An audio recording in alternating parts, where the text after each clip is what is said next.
Hello, my dear students. Welcome to Zar Commercial. Now, the next topic is process of environment scanning. Yeah, what are the steps which we follow while collecting the information about the environment? Okay. Now, process of environment scanning. ये हम कैसे कर लेते हैं? Environment scanning generally refers to the macro environment. देखिए, ये macro जो होता है ना, सर आपने तो पढ़ा ही नहीं, मैंने पढ़ाया था बिजनेस स्टडीज में। तेरा ये एनवायरमेंट क्या होता है? Micro and macro. ठीक है। मैक्रो में आता है एक्सटर्नल एनवायरनमेंट। क्या आता है? क्योंकि इंटरनल आपके लिए पता है, लेकिन मोस्टली आप जब इंफॉर्मेशन कलेक्ट करना चाहते हो ना, आप चाहते हो कलेक्ट किसकी करना? एक्सटर्नल की। किसकी बेटा जी? एक्सटर्नल की। ओके। अब देखिए, मैं आपको बताता हूँ मैक्रो एनवायरनमेंट में क्या आता है। Environment scanning generally refers to the macro environment in it में include study of the following. Okay. अब सबसे पहला इसमें हम देखते हैं पॉलिटिकल। क्या देखते हैं? Political environment. सो पॉलिटिकल एनवायरनमेंट कैसे हम स्कैन करेंगे? Taxation policy, government stability and foreign trade regulations. पहले याद करने के लिए आप केजीएफ का नाम सुना होगा ना आपने। अब केजीएफ नहीं है, आप याद रखना TGF. Is it clear? So tax की पॉलिसी क्या है, गवर्नमेंट की स्टेबिलिटी क्या है, फॉरेन ट्रेड रेगुलेशंस क्या है। चलो हम यहाँ पे देखते हैं। ठीक है, एक तो है हमारा अपोजिशन लीडर और एक है हमारा प्राइम मिनिस्टर। ठीक है। नाउ अगर हम इसकी बात करें, इसने इंफ्रा बहुत अच्छा बनाया है यहाँ पे, इंफ्रास्ट्रक्चर। ठीक है। लेकिन अगर हम इसकी बात करें, इसने फॉरेन का जो एप्पल है वो कंट्री में लाया इस बंदे ने। ठीक है। अब उसके जरिए जो कश्मीर का एप्पल है उसकी डिमांड कम होगी, हुई कि नहीं? अब ये इसका अपोजिशन लीडर है, इसने परसों कहा कि जो कश्मीर का एप्पल है ना, किसका? कश्मीर का एप्पल, वो मैं फॉरेन में लूंगा। अगर कश्मीर का एप्पल कश्मीर का एप्पल फॉरेन में जाएगा तो कश्मीर के एप्पल की डिमांड ज्यादा होगी। डिमांड ज्यादा होगी तो पैसा भी बहुत आएगा कश्मीर में, तो कश्मीर की इकोनॉमी बढ़ेगी। तो इन सिंपल वर्ड्स, कश्मीर का बिजनेस बढ़ेगा, क्योंकि एक बिजनेस रिलेट होता है दूसरे बिजनेस के साथ। तो आप समझिए, जब ये जो एप्पल ग्रोवर्स है उनके पास पैसा आया, उनके उनके बच्चे आते हैं ना पढ़ने, वो फी भी देंगे हमें। Is it clear? चलो ऐसे ही समझा रहा था। सो पॉलिटिकल एनवायरनमेंट में सबसे पहले हम क्या देखते हैं? Taxation policy, foreign trade regulation या गवर्नमेंट की स्टेबिलिटी, गवर्नमेंट स्टेबल है या नहीं। सो पाकिस्तान में आप चेक कीजिए, कोई 5 साल तक प्राइम मिनिस्टर रहा ही नहीं, क्योंकि वहां पे गवर्नमेंट स्टेबल है ही नहीं। तो आप याद कैसे कर सकते हैं? अगर आप पॉलिटिकल की इंफॉर्मेशन देखना है, आपने चेक क्या करना है? इनकी टैक्स की पॉलिसी क्या है, गवर्नमेंट स्टेबिलिटी क्या है, या फॉरेन ट्रेड रेगुलेशन क्या है, because you want to carry your business. मैंने परसों कहा था ना कि टैक्सेशन पॉलिसी में अगर आप दुबई में कमाएंगे 5 करोड़, तो आपके पास कितना रहेगा? आपके पास रहेगा 5 करोड़। अगर आप इंडिया में कमाएंगे 5 करोड़, कहाँ पे? इंडिया में, आपके पास रहेगा 3.8 करोड़। यहाँ पे देखिए, आपको लगेगा हम पीछे हैं, नहीं। अगर आप यूएस में कमाएंगे 5 करोड़, आपके पास रहेगा 3 करोड़ है। तो यूएस से ज्यादा हमारी कंट्री में फायदा है। ओके। तो हमें चेक क्या करना है बेटा? टीजीएफ। पॉलिटिकल एनवायरनमेंट में चेक क्या करते हैं हम? TGF. T means taxation policy, government stability and foreign trade regulations. Okay. Political मतलब second one is economic. Economical नहीं लिखना, economic is a term. Okay. जो इकोनॉमिक टर्म है ना, इसे हम याद कैसे करेंगे? Dubey GI, Dubey GI, Dubey ji. Okay. Dubey ji, Dubey ji. Okay, disposable income. So what does it mean? The economic environment of a country can be scanned. So what does it mean, sir? हम information collect करते हैं, क्योंकि on the base of information हम अपना product market में डालेंगे। ठीक है। हम देखेंगे अपॉर्चुनिटी क्या है, हम देखेंगे थ्रेट क्या है। Is it clear? तो सबसे पहले there is a term disposable income. Disposable income का मतलब है इनकम लेफ्ट आफ्टर टैक्सेस। एक इंसान के पास इनकम कितनी है, टैक्स सारा देखिए, that's what you call disposable income. Unemployment कितनी है, ये चेक करना है कि एक कंट्री में अनएम्प्लॉयमेंट कितनी है। अगर अनएम्प्लॉयमेंट ज्यादा है तो हमें चीप लेबर मिलेगा। अगर अनएम्प्लॉयमेंट कम है, हमें जा रहा है, तो हमें जो लेबर है एक्सपेंसिव मिलेगा। Is it clear? अनएम्प्लॉयमेंट ज्यादा है तो चीप लेबर मिलेगा। अब क्यों देखते हो हर एक कंपनी ना चाइना जा रही है, because the population is there. अब हर एक कंपनी इंडिया भी आ रही है क्योंकि पॉपुलेशन ज्यादा है। पॉपुलेशन ज्यादा है तो लेबर जो है ना वो सस्ता होगा। Is it clear? इसीलिए बाकी सारी चीजें हैं। इंटरेस्ट रेट्स, गवर्नमेंट अगर लोन देती है, बैंक अगर लोन देता है, वो इंटरेस्ट कितना लेता है? Is it clear? Because finance is very important. तो ये भी हमें चेक करना है, क्या ये 10% देता है, क्या ये 12% पे लोन देता है। सर ये मतलब हमें क्यों इंटरेस्ट चेक करना है? क्योंकि जिस रेट पे बैंक इंटरेस्ट देता है कस्टमर को, वही कस्टमर के पास पैसा आता है और वही कस्टमर हमें हमारा प्रोडक्ट लेगा। अगर बैंक देता है 6%, मतलब low rate of interest, it means लोगों के पास पैसा ज्यादा होगा। लोगों के पास पैसा ज्यादा होगा तो लोग हमारा प्रोडक्ट खरीदेंगे। Is it clear? हाँ, अगर इंटरेस्ट रेट ज्यादा है तो लोग लोन नहीं लाएंगे। लोग लोन नहीं लाएंगे तो उनके पास पैसा कम होगा। उनके पास पैसा कम होगा तो वो हमारा प्रोडक्ट नहीं लेंगे। तो ये सारी चीजें भी हम चेक करते हैं। जीडीपी, ग्रॉस डोमेस्टिक प्रोडक्ट, एक कंट्री में आप समझो, एक कंट्री में कितने प्रोडक्ट और कितनी सर्विस प्रोवाइड होती है। That's what you call GDP.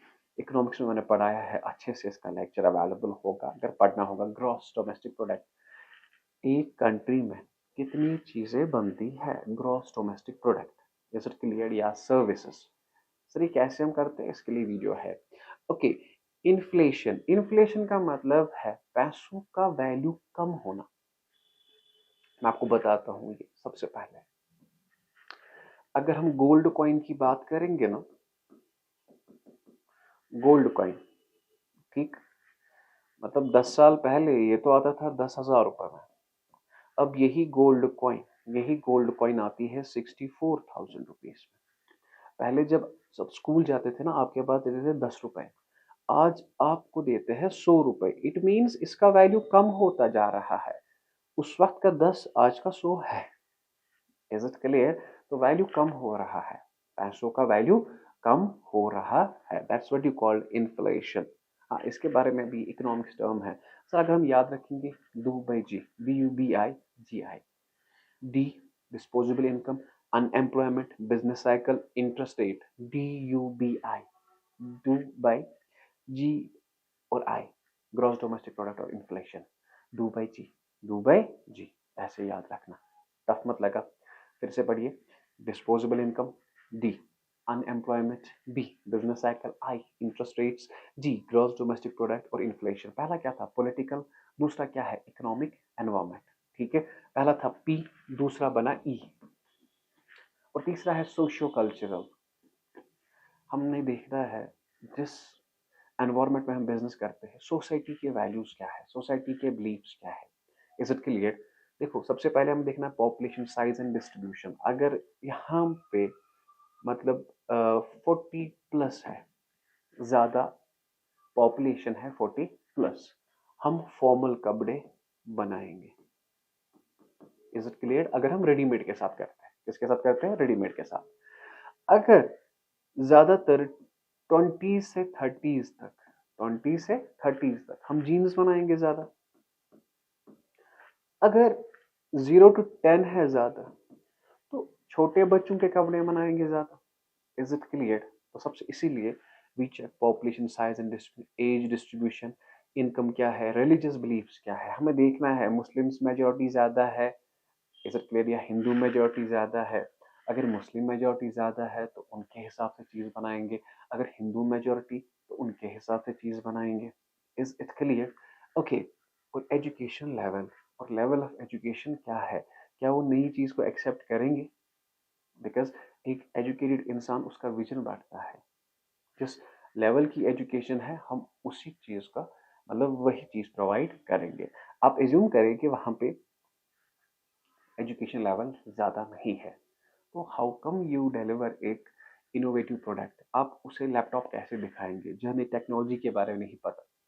ठीक है, इसीलिए आप चेक करते हैं education level. Is it clear? तो ये किस में आता है? Socio cultural math.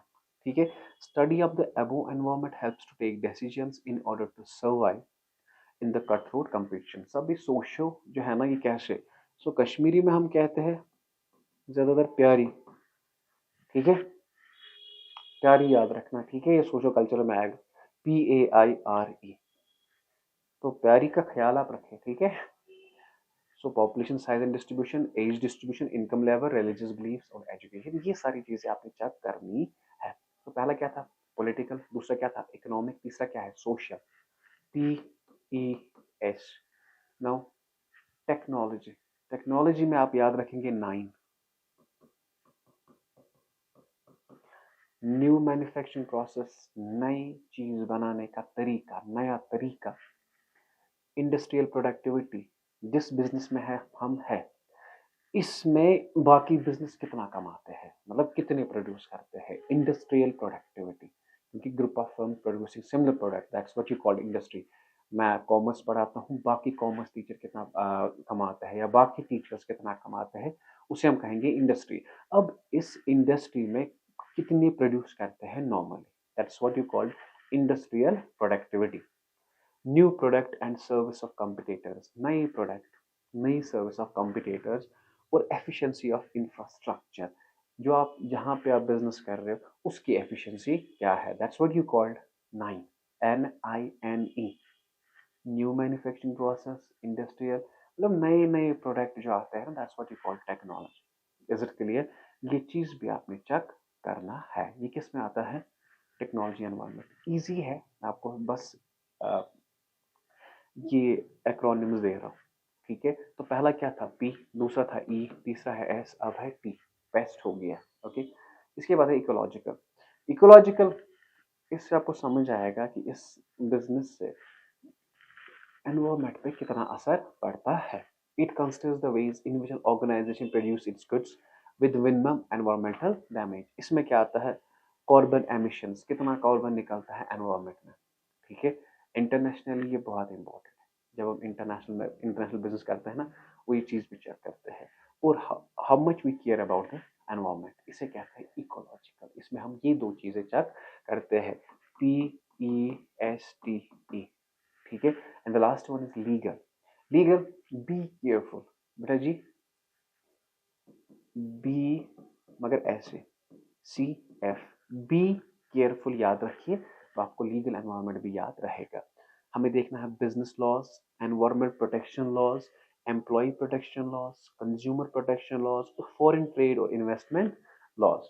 बिजनेस इन्हें इग्नोर नहीं कर सकती, because he has to perform his business transaction within the framework of legal environment। तो याद रखना, ये बना PESTEL, पेस्टल। ठीक है, तो माइक्रो एनवायरमेंट में आप याद रखना बेटा, पेस्टल क्या है बेटा? P political, E economic, S social, T technological, E ecological और L लीगल। ठीक है, ये था बेटा प्रोसेस ऑफ एनवायरमेंट स्कैनिंग। जरूर और जरूर लर्न कीजिएगा, इंपॉर्टेंट है। ठीक है, अब हमें क्वेश्चन आएगा, explain pastel model. Explain pastel model. Pastel model क्या है? Political, economic, social, technological, ecological and legal. अलग क्वेश्चन आ सकता है, व्हाट इज, अगर यही आया तो बराबर वही जो मैंने पढ़ा है, अगर पेस्टल मॉडल आया। ठीक है, so this was all about, तो पेस्टल मॉडल भी इसी में आपने सीखा, और वो क्वेश्चन था प्रोसेस ऑफ एनवायरनमेंट स्कैनिंग। ठीक है, आई होप आपको ये क्वेश्चन इजी लगा। अगर आपने कोई भी क्वेश्चन है, आप हमें बताइए कमेंट सेक्शन में भी, या डायरेक्ट हमें व्हाट्सएप कीजिए 9622700707। और ये भी बताइए कि आपको ये वीडियोस कैसे लगते हैं। तो रखिए अपना ख्याल। अल्लाह हाफिज।